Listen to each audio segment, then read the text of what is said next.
तो हरियाणा के संपूर्ण विकास को लेकर के सीएम मनोहर लाल बेहद संजीदा है और प्रदेश से जुड़े हुए बड़े बड़े फैसले तो मुख्यमंत्री लेते ही हैं। इसके अलावा भी छोटी से छोटी बात पर उनकी नजर होती है। बात चाहे प्रदेश की सफाई व्यवस्था की हो या फिर प्रदेश के छात्रों की, सीएम हर क्षेत्र को लेकर गंभीरता से फैसला लेते हैं। और इसी कड़ी में हरियाणा सरकार ने पंचकुला जिले में सफाई व्यवस्था सुनिश्चित करने और कचरे के निस्तारण के लिए ठोस कदम उठाए हैं। इसके लिए सरकार ने अगले 1 साल के लिए एजेंसी को काम पर भी लगा दिया है। सरकार के इस कदम के पीछे मकसद तेजी से बढ़ते हरियाणा को सफाई के मामले में भी अव्वल बनाने की है।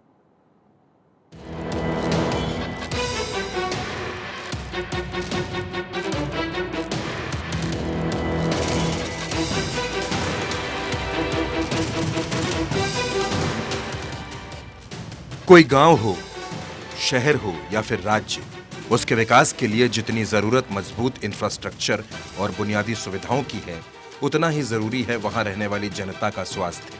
और स्वास्थ्य के लिए सबसे जरूरी चीज है साफ सफाई। सफाई के इसी महत्व को समझा और जाना है हरियाणा की मनोहर सरकार ने और इस दिशा में बड़े कदम उठाए हैं। हरियाणा को स्वच्छता की दिशा में अव्वल बनाने की शुरुआत सीएम मनोहर ने पंचकूला जिले से की है। हरियाणा सरकार ने पंचकूला जिले में सफाई व्यवस्था सुनिश्चित करने और कचरे के निस्तारण के लिए ठोस कदम उठाए हैं। इसके लिए सरकार ने अगले 1 साल के लिए एजेंसी को काम पर लगाया है। एजेंसी की ओर से कचरे के निपटान के लिए door to door collection, transportation और प्रोसेसिंग की जाएगी। पंचकूला शहर से कचरा इकट्ठा कर अंबाला के पटवी में डाला जाएगा। मुख्यमंत्री मनोहर लाल ने चंडीगढ़ में हाई पावर्ड वर्किंग कमेटी की बैठक की अध्यक्षता की। इस बैठक में ही ये फैसला लिया गया। बैठक में शहरी स्थानीय निकाय मंत्री डॉक्टर कमल गुप्ता भी शामिल हुए। बैठक में बताया गया कि पंचकूला शहर में लगभग 70,000 घरों से लगभग 200 टन प्रतिदिन कचरा निकलने का अनुमान है। उन्होंने अधिकारियों को निर्देश दिए कि कचरे के डोर टू डोर कलेक्शन सुनिश्चित करने के लिए वाहनों पर जीपीएस के साथ साथ सभी घरों में RFID लगाई जाए। इससे हर घर से कचरे का उठान सुनिश्चित होगा, तो वहीं निगम के पास भी वास्तविक जानकारी उपलब्ध रहेगी और अधिकारी निगरानी रख सकेंगे। उन्होंने अधिकारियों को निर्देश देते हुए कहा कि प्रदेश के किसी एक नगर निगम क्षेत्र में निगम अपने स्तर पर एक पायलट प्रोजेक्ट चलाए, जिसके तहत निगम के सफाई कर्मचारी कचरे का डोर टू डोर कलेक्शन करें। शहरी स्थानीय निकाय मंत्री डॉक्टर कमल गुप्ता ने कहा कि मुख्यमंत्री के नेतृत्व में राज्य सरकार पंचकूला को स्मार्ट सिटी बनाने के लिए प्रयासरत है।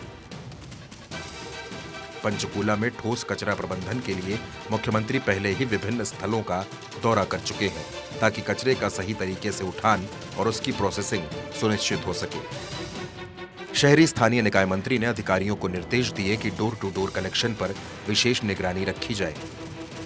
सफाई व्यवस्था के साथ ही प्रदेश के नौनिहालों के विकास को लेकर भी सीएम काफी सजग है। इसे लेकर भी सरकार ने बड़े कदम उठाए हैं, जिसके तहत हरियाणा के सरकारी स्कूलों में पढ़ने वाले स्टूडेंट्स की फैमिली ID चेक कराई जाएगी।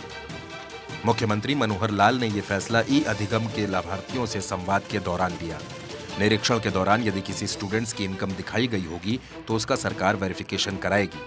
जनसंवाद कार्यक्रम के दौरान डिजिटल तकनीक के जरिए से ऑनलाइन शिक्षा प्राप्त कर पूरी दुनिया से छात्रों ने जुड़कर सीएम से चर्चा की।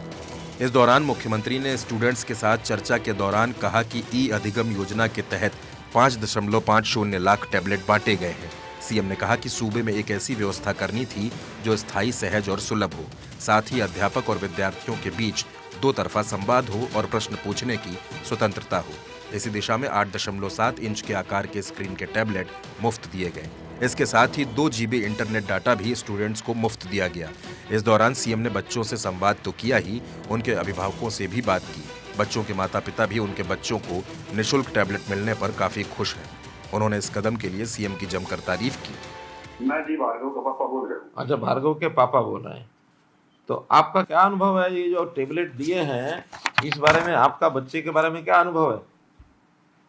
पहले तो मेरे आपका बड़ा बहुत बहुत धन्यवाद सर। हाँ, आपने हम गरीब बच्चों के मतलब ये इतना बड़ा कदम सरकार ने उठा रखा है। हम इसका तहे दिल से धन्यवाद करते हैं जी सरकार का। और हमारी इतनी औकात नहीं थी कि बच्चे को एक फोन ले सके। हम बहुत आभारी आपके। चलिए धन्यवाद जी जी जी। इस मौके पर सीएम ने बताया, विद्यार्थियों से सरकार ने अनुरोध किया कि टैबलेट का अधिकतम उपयोग हो और इसका दुरुपयोग न हो। टैबलेट का दुरुपयोग रोकने के लिए मोबाइल डिवाइस मैनेजमेंट सिस्टम डलवाया ताकि कोई भी विद्यार्थी अनुचित सामग्री न देख सके। 37,000 से ज्यादा अध्यापकों को भी टैबलेट मुहैया कराए गए ताकि उन्हें भी ऑनलाइन शिक्षा देने में सुविधा हो। 1.87 लाख से अधिक छात्रों के लिए शिक्षा सेतु ऐप के माध्यम से शिक्षा दी गई। इसके अलावा प्राइमरी स्कूल में पढ़ने वाले बच्चों के लिए संपर्क बैठक मोबाइल एप्लीकेशन लॉन्च की गई। हरियाणा पहली बार अपने स्तर पर ही बच्चों को टैबलेट देने वाला देश का पहला राज्य है। पूरे विश्व में कुल शिक्षा में कुल 6 से 7 ऐसे देश जो ब्रिंग ऑन डिवाइस नाम से योजना चला रहे हैं। Bureau report, Bharat 24।